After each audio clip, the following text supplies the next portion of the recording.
আজ শাবান মাসের ৭ তারিখ, তাই আমরা এই দোয়াটি করি। আল্লাহুম্মা বারিক লানা ফি রাজাবা ওয়া শাবানা ওয়া বাল্লিগনা রামাদান। আপনারা কি এই দোয়াটি জানেন? ভালো। ডারবানের এই আসসালাম স্কুল বা মাদ্রাসায় আসতে পেরে আমি আনন্দিত। আমাকে বলা হয়েছে যে আমি আগেও একবার এখানে এসেছিলাম। আমার মনে নেই। তবে আজ আপনাদের সাথে এখানে থাকতে পেরে আমি খুশি। এখানে আসার পথটা বেশ দীর্ঘ ছিল, কিন্তু সেটা সার্থক হয়েছে। আজ আমি আপনাদের সামনে মুসলিম যুব সমাজ এবং আধুনিক পশ্চিমা সভ্যতা নিয়ে কথা বলবো। পশ্চিমা সভ্যতা আর এই আধুনিক পশ্চিমা সভ্যতাকে বুঝতে, চিনতে এবং এর গভীরে প্রবেশ করতে হলে আমাদের কোরআনের কাছে যেতে হবে। তাই আমরা সূরাতুল কাহাফ দিয়ে শুরু করব, এরপর সূরাতুল আম্বিয়াতে যাব এবং তারপর আবার সূরাতুল কাহাফে ফিরে আসব। আর এই প্রক্রিয়ার মাধ্যমে আধুনিক পশ্চিমা বিশ্বে মুসলিম যুবকদের অবস্থান সম্পর্কে আপনাদের একটা ধারণা দেওয়ার চেষ্টা করব। তবে দক্ষিণ আফ্রিকা আধুনিক পশ্চিমা বিশ্বের সাথে খুব ভালোভাবেই পরিচিত। কেন? কারণ তারা এখানে এসেছিল এবং তারা পাশবিক শক্তি দিয়ে এই দেশ দখল করেছিল। আর তারা আপনাদের ওপর শাসন করেছে, আমার মনে হয় কত বছর? ৩০০ বছর। হ্যাঁ, ৩০০ বছর তারা আপনাদের ওপর অত্যাচার করেছে। তারা ছিল বর্ণবাদী জাতি। তারা বিশ্বাস করত যে তারা জন্মগতভাবেই শ্রেষ্ঠ। মানবজাতির বাকি সবার চেয়ে শ্রেষ্ঠ হওয়ার জন্মগত অধিকার তাদের আছে, আর এটাই হলো বর্ণবাদের মূল কথা। তারা এই দেশে আপনাদের ওপর শাসন করেছে, নির্যাতন করেছে, আপনাদের লুটেপুটে খেয়েছে এবং আপনাদের দাস বানিয়েছে। আল্লাহর শুকরিয়া যে এখন আপনারা কিছুটা স্বাধীনতা পেয়েছেন, তবে পুরোপুরি নয়। তারা এখনও আপনাদের শাসন করছে, কিন্তু সেটা করছে প্রক্সি বা প্রতিনিধিদের মাধ্যমে। অর্থাৎ তাদের এমন সব প্রতিষ্ঠান আছে যেগুলোর মাধ্যমে তারা দূর থেকেই আপনাদের ওপর শাসন চালিয়ে যাচ্ছে। এখন কথা হলো, আধুনিক পশ্চিমা সভ্যতা সম্পর্কে কোরআন কি বলে? আর আপনারা যারা এখানে আছেন, আমি নিশ্চিত আপনারা কোরআন পড়েন না? আপনারা কোরআন পড়েন না? সত্যি? অবশ্যই আপনারা কোরআন পড়েন, অবশ্যই। আমাকে দেখে ভয় পাবেন না। আধুনিক পশ্চিমা সভ্যতা সম্পর্কে কোরআন কি বলে? কোরআনে একটি ঘটনা আছে যা আমি আপনাদের শোনাতে চাই। এর শুরুটা হয় হাদিসে এবং এর ধারাবাহিকতা রয়েছে কোরআনে।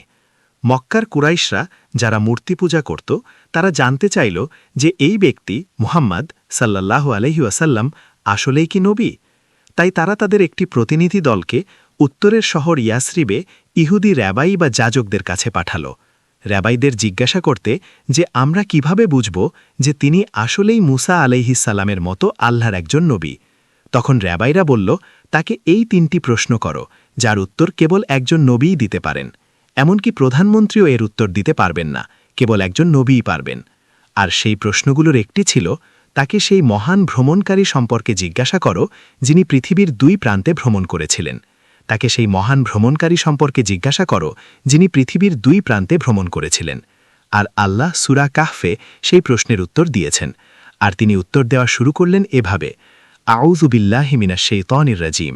যখনই আপনারা প্রথমবার কোরআন থেকে উদ্ধৃত করতে চাইবেন, অবশ্যই আউযু বিল্লাহি মিনাশ শাইতানির রাজিম বলবেন, তারপর শুরু করবেন। তো বাদা আউযু বিল্লাহি মিনাশ শাইতানির রাজিম, আউযু বিল্লাহ পড়ার পর ওয়ায়াসআলুনাকা আন যিল কারনাইন, অর্থাৎ তারা আপনাকে প্রশ্ন করছে সেই মহান ভ্রমণকারী সম্পর্কে, কিন্তু আল্লাহ সেই ভ্রমণকারীকে যুল কারনাইন বলে সম্বোধন করেছেন। তার সম্পর্কে কখনো শুনেছেন? আপনারা কি কখনো তার কথা শুনেছেন? না? সত্যি? ঠিক আছে। জুলকরনাইন হলেন তিনি যার ২টি কর্ণ আছে। কর্ণ কি? কর্ণ শব্দটির ২টি অর্থ হতে পারে। এর অর্থ হতে পারে শিং, আবার এর অর্থ হতে পারে প্রজন্ম, যুগ বা কাল। এখন তাহলে কোনটা হবে? তিনি কি এমন কেউ যার ২টি শিং আছে, নাকি তিনি এমন কেউ যিনি ইতিহাসে ২ বার প্রভাব বিস্তার করেন? এটাই হলো প্রশ্ন। এর উত্তর হল, আল্লাহ কোরআনে কখনোই কর্ণ শব্দটি শিং অর্থে ব্যবহার করেননি, কখনোই না। তাই জুলকরনাইন ২ শিংওয়ালা কোনো ব্যক্তি হতে পারেন না, বরং তাকে এমন কেউ হতে হবে যিনি ইতিহাসে ২ বার প্রভাব ফেলবেন। এরপর কোরআন আমাদের সেই প্রথমবারের কথা জানায়। আর দ্বিতীয়বারের বিষয়টি বুঝতে হলে আপনাদের এখন নিজেদের চিন্তাশক্তি কাজে লাগাতে হবে। আর মাশাআল্লাহ, আপনারা এখানে প্রত্যন্ত গ্রামাঞ্চলে বাস করেন, সুন্দর, তাই আপনাদের চিন্তা করতে পারার কথা। কেবল শহরের মানুষরাই এখন আর চিন্তা করতে পারে না। এটা একটা গোপন কথা। হ্যাঁ, শহরের মানুষ চিন্তা করতে পারে না, কিন্তু গ্রামে মাশাআল্লাহ আপনারা এখনও চিন্তা করতে পারেন। আপনারা তো দেখি হাসেন না, তাই না? হ্যাঁ, আপনারা কি? ঠিক আছে, ভালো, আপনারা এখনও জানেন না কিভাবে হাসতে হয়। ঠিক আছে, তো জুলকরনাইন এমন একজন ব্যক্তি যার ক্ষমতা আছে। আল্লাহ তাকে ক্ষমতা দিয়েছিলেন, কিন্তু আল্লাহর উপর তার ঈমানও ছিল। এখন যখন ক্ষমতার ভিত্তি হয় ঈমান বা বিশ্বাস, তখন সেই ক্ষমতা কিভাবে ব্যবহৃত হয় সেটাই প্রশ্ন। জুলকরনাইন সূর্যাস্তের দিকে যাত্রা করলেন, অর্থাৎ পশ্চিম দিকে, এবং তিনি এক বিশাল জলাশয়ের কাছে পৌঁছালেন। কিন্তু এই জলাশয়টি ছিল আইন হামিয়া, কালো এবং পঙ্কিল কাদা মিশ্রিত ঘোলা, অর্থাৎ এর দৃশ্যমানতা খুবই কম। পানি পরিষ্কার হলে আপনি যদি একটা কয়েন ফেলেন তবে বেশ কয়েক মিটার গভীর পর্যন্ত সেটা দেখা যায়, কিন্তু পানি যদি কালো এবং ঘোলা হয় তবে আপনি হয়তো 1, 2 বা 3 ফুটের বেশি কিছুই দেখতে পাবেন না। ব্যাস, তাই এই হ্রদ বা সাগরটির পানি কালো এবং ঘোলাটে, আইন হামিয়া। এটা যে ব্ল্যাক সি বা কৃষ্ণ সাগর, তার প্রমাণ দেওয়ার মতো সময় এখন আমার হাতে নেই। এই লেকচার শেষ হলে আপনারা গিয়ে ম্যাপ বা অ্যাটলাস চেক করবেন এবং ব্ল্যাক সি খুঁজে বের করবেন। এটাই আপনাদের ভূগোলের ক্লাস। ব্ল্যাক সিকে ব্ল্যাক সি বলা হয় কারণ এর দৃশ্যমানতা খুব কম, পানিতে প্রচুর শৈবাল থাকে, তাই গভীরে দেখা যায় না। না, এ কারণেই একে ব্ল্যাক সি বলা হয়। কিন্তু ব্ল্যাক সির পাশেই ভূমধ্য সাগর, যার পানি স্বচ্ছ, তাই সেখানে বেশ গভীর পর্যন্ত দেখা যায়। এরপর যখন জুলকরনাইন ব্ল্যাক সি অঞ্চলে পৌঁছালেন, আল্লাহ তাকে বললেন, তুমি তোমার ক্ষমতা কিভাবে ব্যবহার করবে? তিনি উত্তর দিলেন, যারা জালিম বা পাপাচারী আমি তাদের শাস্তি দেব, আর যারা ঈমান আনে এবং সৎকর্ম করে আমি তাদের পুরস্কৃত করব এবং তাদের সাথে উত্তম আচরণ করব। তাহলে আমরা এখন দেখতে পেলাম যে ঈমানের ভিত্তির উপর ক্ষমতা প্রতিষ্ঠিত থাকলে তা কিভাবে ব্যবহৃত হয়। এরপর তিনি উল্টো দিকে অর্থাৎ সূর্যোদয়ের দিকে যাত্রা করলেন এবং সেখানে তাকে আরেকটি জলাশয়ের কাছে পৌঁছাতে হতো। এক পাশে ব্ল্যাক সি, অন্যটি কি কেউ বলতে পারবেন? আহারে, আপনাদের ভূগোল জ্ঞান! ওটা কাস্পিয়ান সাগর। আপনাদের ভূগোল পড়তে হবে, তাই না? কাস্পিয়ান সাগর। এই পাশে ব্ল্যাক সি, ওই পাশে কাস্পিয়ান সাগর, আর মাঝখানে ককেশাস পর্বতমালা। সেখানে তিনি এমন এক সম্প্রদায়ের দেখা পেলেন যারা তাকে বলল, ইয়াজুজ এবং মাজুজ ফাসাদ সৃষ্টি করছে, দুষ্টামি, অবিচার, অত্যাচার। আপনি কি আমাদের সাহায্য করতে পারেন? আপনি কি একটি প্রাচীর তৈরি করে দিতে পারেন? তার বলা উচিত ছিল, আমার যা ইচ্ছা তা করার ক্ষমতা আছে, আমি গিয়ে তাদের পিটিয়ে আসব। কিন্তু না, তিনি বুঝতে পারলেন যে ইয়াজুজ এবং মাজুজ অত্যন্ত শক্তিশালী, তাই তিনি প্রাচীরটি নির্মাণ করলেন। আর যখন তিনি প্রাচীরটি তৈরি করলেন, তখন ইয়াজুজ এবং মাজুজ সেই প্রাচীরের পেছনে আটকে গেল এবং পৃথিবী নিরাপদ হল। ইয়াজুজ এবং মাজুজ মানুষ, কিন্তু তারা এমন মানুষ যাদের আল্লাহ বিশেষ ক্ষমতা দিয়ে সৃষ্টি করেছেন, আর একমাত্র আল্লাহই তাদের ধ্বংস করতে পারেন। তোমরা যারা কাল রাজনীতিবিদ হতে চাও, কথাটা ভালো করে শুনে রাখো। একমাত্র আল্লাহই তাদের ধ্বংস করতে পারেন। আর তারা ক্ষমতা ব্যবহার করে অত্যাচার করার জন্য। তারা একটি দুষ্ট জাতি, তাদের হৃদয় পশুদের মতো। এমনকি গরিবদের থেকেও তারা সম্পদ ছিনিয়ে নেয়, গরিবদের থেকেও। তারা এমনই ইয়াজুজ এবং মাজুজ। তাই যতদিন তারা আটকে ছিল, পৃথিবী নিরাপদ ছিল। কিন্তু তারপর জুলকারনাইন বললেন, একদিন আল্লাহ এই প্রাচীরটি ভেঙে দেবেন, আর তখন তারা মুক্ত হয়ে যাবে। যখন সেটা ঘটবে, পৃথিবী চরম দুর্ভোগে পড়বে। তো এটা কখন ঘটবে? আর আধুনিক পশ্চিমা সভ্যতার সাথে সম্পর্ক কি? এখন আমরা সেই প্রসঙ্গেই আছি। আমরা সূরা আল কাহফ ছেড়ে সূরা আল আম্বিয়ার দিকে যাই। সূরা আল আম্বিয়ায় আল্লাহ একটি জনপদের কথা বলেছেন। আরবি শব্দটি হল কারিয়া। তিনি সেই জনপদ ধ্বংস করে দিয়েছিলেন। সেখানকার মানুষদের তিনি বের করে দিয়েছিলেন এবং তিনি একটি নিষেধাজ্ঞা জারি করলেন যে তারা কখনোই ফিরে এসে এই জনপদকে নিজেদের বলে দাবি করতে পারবে না, যতক্ষণ না ইয়াজুজ এবং মাজুজ সেই প্রাচীরের পেছন থেকে মুক্ত হয়। আর যখন তারা মুক্ত হবে, তারা সারা বিশ্বে ছড়িয়ে পড়বে, এমনকি দক্ষিণ আফ্রিকাতেও, এবং তারা পৃথিবীর ক্ষমতার নিয়ন্ত্রণ নিয়ে নেবে। আমার মনে হয় না নেলসন ম্যান্ডেলা এই বিষয়টি জানতেন। আমার মনে হয় না। আমাকে যদি এই বিষয়টি পড়াতে হতো, তবে আমার বিশ্বাস নেলসনের চেয়ে উইনি ম্যান্ডেলা এটা ভালো বুঝতেন। আমি বিশ্বাস করি নেলসন ম্যান্ডেলার চেয়ে উইনি ম্যান্ডেলা এই বিষয়টি আরও ভালো বুঝতেন।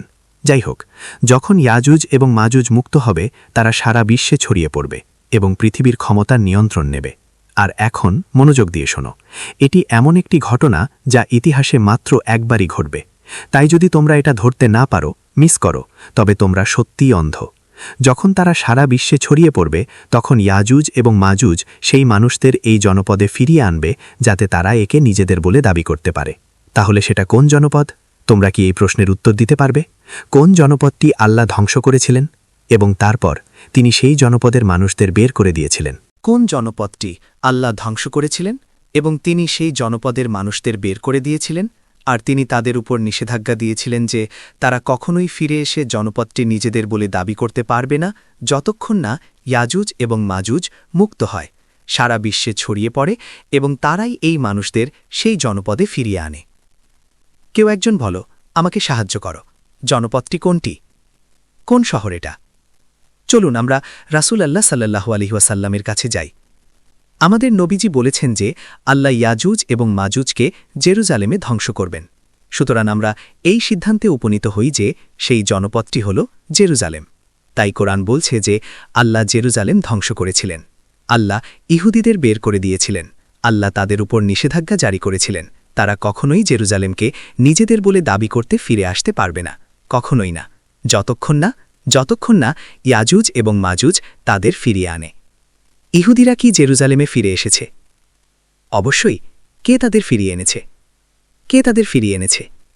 আমি শুনতে পাচ্ছি না, উত্তর দিতে ভয় পেও না। কে তাদের ফিরিয়ে এনেছে?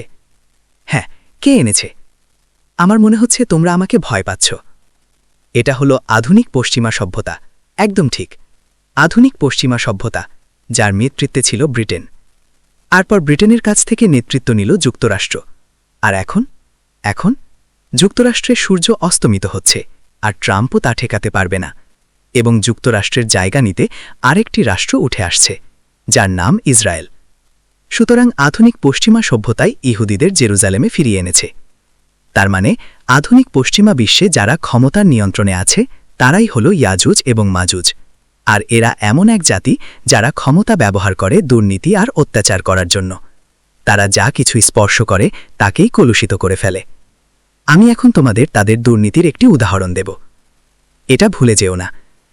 আল্লাহ কোরআনের সূরা আত-তাওবায় বলেছেন, ইন্না ইদ্দাতা শুহুরি ইনদাল্লাহি 12 শাহরান ফি কিতাবিল্লাহি ইয়াউমা খালাকাস সামাওয়াতি ওয়াল আরদ। নিশ্চয়ই আল্লাহর বিধান ও গণনায় মাস 12টি, আসমানসমূহ ও পৃথিবী সৃষ্টির দিন থেকে আল্লাহর কিতাবে।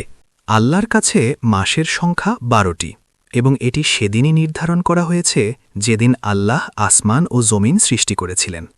সুতরাং মাস 12টি। এর মানে হল যখন তুমি 1 থেকে 12তে যাবে তুমি আবার 1-এ ফিরে আসবে। সুতরাং 12 মাসে হয় 1 বছর। 1 বছর 12 মাসে 1 বছর হয়। কিন্তু এগুলো হলো 12টি চন্দ্রমাস, 12টি চাঁদ। কারণ আল্লাহর কাছে মাস শুরু হয় নতুন চাঁদ হিলাল দিয়ে এবং পরবর্তী মাসও শুরু হবে নতুন চাঁদ দিয়ে। তাই 1 বছরে 12টি চাঁদ থাকে, কিন্তু 12টি চন্দ্রমাসে হয় 1টি চন্দ্র বছর, যা সৌর বছরের চেয়ে কম, প্রায় 11 দিন কম। জাহেলি যুগে আরবরা যা করত তা হল তারা প্রতি 3 বছর অন্তর একটা মাস বাড়িয়ে 13 মাস বানিয়ে নিত, যাতে রমজান মাস সব সময় গ্রীষ্মকালেই আসে। এটি ছিল সময়ের বিকৃতি। আর কোরআনে সূরা আত-তাওবায় আল্লাহ বলেছেন এটি কুফর মানে সত্যকে প্রত্যাখ্যান করা, কুফর। আল্লাহ আমাদের সৌর বছরের জন্য 12 মাস দেননি, না, চন্দ্র বছরেই 12 মাস থাকে, সৌর বছরে নয়। আধুনিক পশ্চিমা সভ্যতা কি করল? তারা একটি সৌর বছরকে কেটে 12 টুকরো করল এবং তারা তৈরি করল পাপের সাথে 12টি যান্ত্রিক মাস। এটা কুফর, এটা সময়ের বিকৃতি, পবিত্র সময়ের বিকৃতি। তারা এর চেয়েও বেশি কিছু করেছে। আল্লাহর কাছে মাস হয় 30 দিনের, কিন্তু যদি আমরা 29তম দিনের শেষে চাঁদ দেখি তবে মাসটি হবে 29 দিনের। তোমরা কি আমার কথা বুঝতে পারছো? তাহলে একটি মাস হয় 29 দিনের হতে পারে অথবা 30 দিনের। আন্দাজ করো আধুনিক পশ্চিমা বিশ্ব কি করল? তারা বলে মাস 31 দিনের হতে পারে। তোমরা কি এটা শুনেছ? কিন্তু এটা কুফর। তারা বলেছে মাস 28 দিনের হতে পারে। তোমরা কি এটা শুনেছ? এটাও কুফর। আর এটাই হলো আধুনিক পশ্চিমা সভ্যতা। আল্লাহর কাছে মাস শুরু হয় নতুন চাঁদ বা বাঁকা চাঁদ দিয়ে। জানুয়ারি মাস কি ওভাবে শুরু হয়? ফেব্রুয়ারি কি ওভাবে শুরু হয়? না, বর্তমানের কোনো মাসই চাঁদ দেখে শুরু হয় না বা চাঁদ দেখে শেষও হয় না। এটা একটা পৌত্তলিক বা মুশরিক সভ্যতা, এই আধুনিক পশ্চিমা বিশ্ব। আর তারা আমাদের বিশ্বাস করাতে চায় যে তারাই শ্রেষ্ঠ জাতি, আমাদের ওপর শাসন করার জন্যই তারা জন্মগতভাবে শ্রেষ্ঠ। এসব আজে বাজে কথা। আমাদের কাছে হক আছে, আর ওরা হলো মুশরিক। আল্লাহর কাছে একটা সপ্তাহ কেমন? আল্লাহর কাছে সপ্তাহ হল 6 দিন আর সাথে 1 দিন। কেন এমন? কারণ আল্লাহ আসমান ও জমিন সৃষ্টি করেছেন 6 দিনে, কোরআনে মিলিয়ে দেখুন 6 দিন। আর তিনি চান ওই সপ্তম দিনে আমরা যেন সেই 6 দিনের সৃষ্টিকে স্মরণ করি, তাই তিনি আমাদের সপ্তম দিনে সাবাত দিয়েছেন। সাবাত হলো এমন দিন যেদিন আপনি কাজ করবেন না, আপনি বিশ্রাম নেবেন এবং ইবাদত করবেন, কিন্তু সাবাত বা এই দিনে কাজ করার অনুমতি নেই। সুতরাং সাবাত হলো সপ্তাহের শেষ দিন, একদম শেষ দিন। আজ শুধুমাত্র ইহুদিরাই আর কেউ না শনিবার বা শেষ দিনে এই সাবাত পালন করে। বিশ্বের সব জায়গায়, এমনকি ডারবানেও রবিবার হলো বিশ্রামের দিন। রবিবার সবাই বাড়িতে থাকে, সুপারমার্কেট ছাড়া আর কেউ কাজ করে না, হাইওয়েগুলো ফাঁকা থাকে।